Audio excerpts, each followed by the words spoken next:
When comes to food I always prefer south Indian dish, কারণ south Indian dish যেমন tasty হয় তার সাথে সাথে যথেষ্ট হেলদি হয়।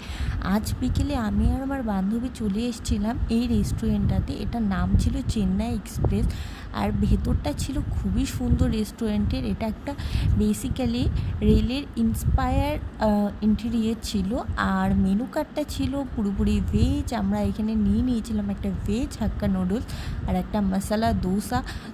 খাবারগুলো যথেষ্ট রিজনেবল প্রাইসে ছিল, আর ইন্টেরিয়রটা খুবই সুন্দর, সব কিছুই খুব ভালো ছিল। আমি তো মাস্ট রেকমেন্ড করব, যাদের বাড়ি কোচবিহার তারা একবার হলেও এই রেস্টুরেন্টটা ট্রাই করো। খাবার দাবার খুবই সুন্দর আর খুব রিজনেবল। আর আমরা তো পুরো খাবারটাকে কমপ্লিট করেছি, ভাবতেই পাইনি এতগুলো খাবার খেতে পারবো। আর এই তো আউটার লুকসটা, যেটা দেখেই বোঝা যাচ্ছে একটা ট্রেন দাঁড়িয়ে আছে।